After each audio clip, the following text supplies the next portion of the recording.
March 19, 2025, Turkey erupted with nationwide protests. That same week, as the chart shows, the Turkish lira weakened by a devastating 4% against the dollar, the largest drop in almost 2 years. But here's the thing, the damage won't just be faced by Turkey alone. Panic has started to set in, and EU officials are questioning, with Turkey's economy in shambles, what will happen to the country's €206 billion trade with the EU?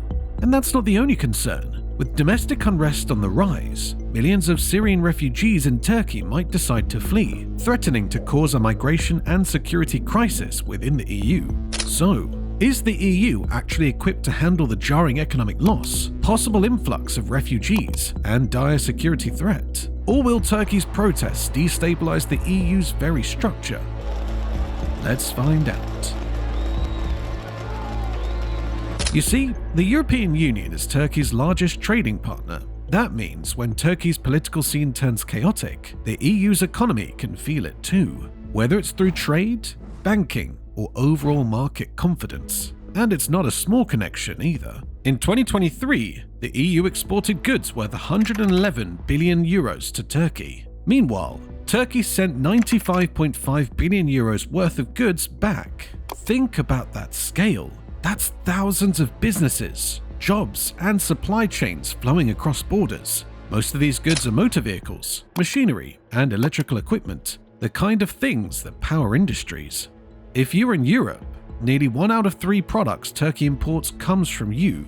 And if you're in Turkey, over 40% of the products your country sends out go directly to the EU. The economies are tightly woven together. But the moment political tensions rise in Turkey, that tightrope starts shaking. At the heart of this economic relationship is the European Union-Turkey Customs Union. Signed on December 31, 1995, it was designed to make trade easier, no customs checks for goods, and Turkey agreed to match the EU's tariffs on certain products. That sounds good, right? But here's the catch. It doesn't include agriculture, services, or public contracts. So, even though it opened doors, it left a few locked. You don't have to look far to see how this plays out. Take the arrest of Istanbul's mayor, Ekrem İmamoğlu. You might have heard the name in passing, but in Turkey, he's a major political figure. His arrest didn't just spark protests, it set off a wave of economic panic. Investors pulled out, the currency tanked, and the markets reacted like the ground had shifted beneath them. Imagine running a company that relies on Turkish imports or exports. Suddenly, borrowing money becomes harder, and your plans to expand get shelved. Why? Because political chaos means higher risk and higher costs. After İmamoğlu's arrest, many businesses did just that. They paused everything. Even Turkey's central bank had to raise interest rates just to slow the bleeding. If you were involved in that economy, you'd be holding your breath. But the ripple effects don't just stop there. Political instability makes investors nervous, especially those in the EU who pump large amounts of foreign direct investment, or FDI, into Turkey. When they start pulling back, it's not just Turkey's economy that slows down. You lose momentum in trade, growth, and job creation, and everything tightens. Now, picture this. Back in 2013, protests erupted in Gezi Park, Istanbul. The EU was watching, and what did they do?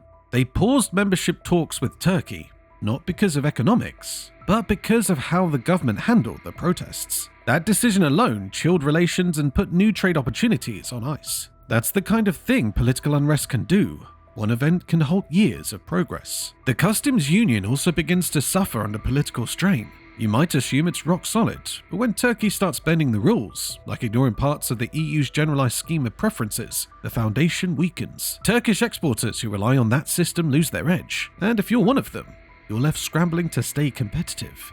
There's been talks of modernizing the customs union for years, including agriculture and services could mean big gains for both sides, but progress has stalled because trust has eroded. If you were hoping for more open markets and smoother cooperation, political tension has likely shut that door, at least for now. Then, there's the issue of financial spillover. If you're part of a European bank that has Turkish assets, political instability is more than just a news story, it's a direct risk. Back in 2018, concerns over Turkey's debt started to shake European financial markets. Banks tightened credit, worried about their exposure. If you're borrowing from those banks, suddenly, the money you need isn't as easy to get to. Even if you're not in finance, you're still affected. A weaker Turkish economy means fewer people buying products in general, and when it comes to an industry that exports a lot to Turkey, that can hurt your bottom line. Jobs get cut, and revenues can shrink. If those problems drag on, the long-term impact gets even more serious. Political instability eats away at confidence, and you start seeing slower economic growth. Investors don't want to put their money into a place that feels unpredictable, and that means fewer opportunities, less trade, and more caution across the board. And when political tensions rise, the flow of people looking for safety or opportunity starts moving fast. And if you're wondering just how serious this can get, the numbers will tell you everything. Let's start with something you need to understand clearly. Turkey is not just any country when it comes to migration.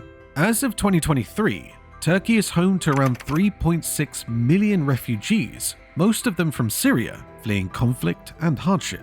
That number makes Turkey one of the top refugee hosting countries in the entire world. More than any other nation, Turkey carries this weight. This chart will help you see the trend in migration from foreign countries into Turkey. And while that's often seen as a humanitarian effort, it's also something Turkey uses strategically when dealing with the European Union. Back in 2015, there was a sharp rise in people fleeing into Europe. Borders were overwhelmed, and countries struggled to respond. So, on March 18, 2016, the EU and Turkey struck a deal to manage this crisis. You might remember it. For every Syrian refugee sent back to Turkey from Greek islands, the EU agreed to take in one Syrian from Turkey. It was a one-for-one arrangement. On top of that, the EU promised financial support for the refugees already in Turkey, plus faster talks about Turkey joining the EU and easing visa rules. It was a deal built on balance. However, balance can be lost quickly when politics start to shake. The protests that followed the arrest of Istanbul Mayor Ekrem İmamoğlu weren't just loud. They raised fears that more people might try to leave Turkey altogether. And if you live in Europe or care about border security and migration policy, it matters a lot. Whenever things get tense inside Turkey, the risk of higher migration flow goes up and smugglers start preparing. They expect people to panic, to run, to look for a way out. And they're not wrong. Some people flee because they're scared of political persecution. Others use the unrest as a reason to seek asylum in Europe. Either way, if you're part of the system that manages those borders, you're facing a tough challenge. Let's take Greece as an example. If you followed the migration routes, you know Greece is often the first stop for people leaving Turkey. When migration spikes, Greece feels it first, and feels it hard. That's why Greek and Turkish coast guards have agreed to work more closely together to stop smugglers. They're trying to shut down one of the biggest illegal routes into Europe, but that's easier said than done. Here's where things get even more difficult. You've probably heard about pushbacks. That's when authorities force asylum seekers back across the border without letting them apply for asylum. It's illegal, and in January 2025, the European Court of Human Rights stepped in. The court ordered Greece to pay 20,000 euros in damages to a woman who was expelled back in May 2019. That case shows just how dangerous and legally risky these forced returns can be, especially when border agencies are overwhelmed and desperate to stop the flow. Now, you're probably starting to see the bigger picture. When Turkey's political situation becomes unstable, it doesn't just mean more migrants, it means more pressure on laws, on systems, and on people trying to manage a complex crisis. And the deal from 2016 is not holding up the way some had hoped. Critics say it doesn't do enough to protect human rights. Others argue it turns migration into a political game, especially when threats get thrown around. In February 2016, Turkish President Recep Tayyip Erdoğan said something that stuck. "We can open the doors to Greece and Bulgaria any time, and we can put the refugees on buses." This wasn't just a warning, it was a reminder of how migration had become a bargaining chip. If you're in the EU, that's a tough position to be in. You rely on Turkey to hold the line, but political tension means that line could break. And while the EU has tried to help, even that has limits. Since 2011, the EU has spent nearly 10 billion euros to support refugees in Turkey and the communities hosting them. That's a huge number, but it hasn't fixed everything. There are still big concerns about how refugees live, what services they get, and what might happen if things get worse. If conditions fall apart, people will leave. And if you're managing borders in Europe, you'll have to deal with the consequences. There's also a long history behind this. Migration between Turkey and Europe didn't start in the last decade. Between 1961 and 1973, Turkey sent about 790,000 people to Europe as guest workers.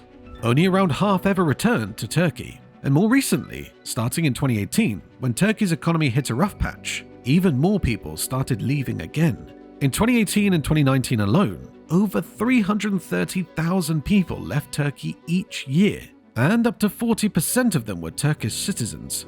If that trend continues, Europe won't just be seeing refugees, but skilled workers, students, and professionals as well. And with that comes a massive security risk to the European Union. But how? Let's start with Turkey's role in NATO. Turkey joined NATO way back in 1952, which amounts to over 70 years of being part of one of the world's most powerful military alliances.